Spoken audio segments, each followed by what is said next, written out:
അങ്ങ് കേരളത്തിൽ നിന്ന് ഇങ്ങ് രാജസ്ഥാനിലേക്ക് വന്നപ്പോഴാണ് വിനായക ചതുർത്ഥി അല്ലെങ്കിൽ ഗണേശ ചതുർത്ഥിയൊക്കെ ഭയങ്കര ആഘോഷമായിട്ട് പലയിടങ്ങളിലും ആഘോഷിക്കാറുണ്ടെന്ന് തന്നെ എനിക്ക് മനസ്സിലായത്. 3 ദിവസം നീണ്ടു നിൽക്കുന്ന പരിപാടിയായിരുന്നു ഇവിടെ ഉണ്ടായിരുന്നത്.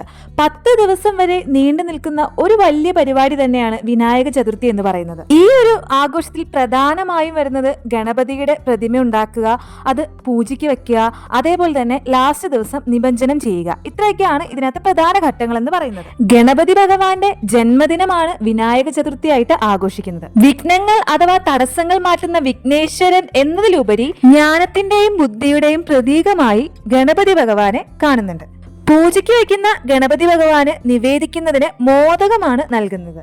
പാർവതി ദേവി തന്റെ ശരീരത്തിലെ അഴുക്കിൽ നിന്നാണ് ഗണപതി ഭഗവാനെ സൃഷ്ടിച്ചത് എന്നാണ് പറയപ്പെടുന്നത്.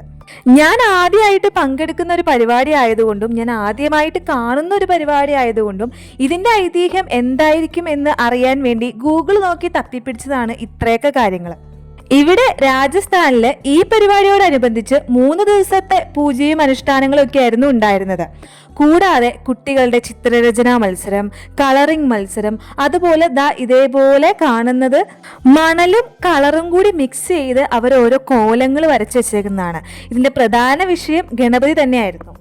പൂജയ്ക്കും അനുഷ്ഠാനങ്ങൾക്കും ശേഷം ഗണപതി പ്രതിമയെ നിമജ്ജനം ചെയ്യുന്ന ദിവസം വളരെ ആഹ്ലാദത്തോടെയും ഗണപതി പപ്പ മോറിയ എന്ന് സ്ത്രീകളും പുരുഷന്മാരും ഒരേപോലെ ഒച്ചയ്ക്ക് വിളിച്ചു പറഞ്ഞിട്ടാണ് ഗണപതി പ്രതിമയെ വെള്ളത്തിൽ കൊണ്ടേ നിമജ്ജനം ചെയ്യുന്നത്. അതിനു മുന്നോടിയായി ഗണപതി പ്രതിമ വണ്ടിയിൽ കയറ്റി അതിന്റെ പുറകെ പാട്ടും വെച്ച് വളരെ ആഹ്ലാദത്തോടുകൂടി ഡാൻസും കളിച്ച് ഒന്ന് റൗണ്ട് അടിച്ചിട്ടാണ് ഈ പറഞ്ഞ നിമജ്ജനം ചെയ്യുന്ന സ്ഥലത്തെത്തിച്ച് പരിപാടികൾ നടത്തുന്നത്. നമുക്ക് അവിടുന്ന് കഴിക്കാൻ ഭക്ഷണവും കിട്ടിയിരുന്നു. നമുക്ക് തരുന്ന അതേ ഭക്ഷണം തന്നെ ഗണപതി ഭഗവാന് നിവേദ്യമായി അവർ വച്ചിരുന്നു.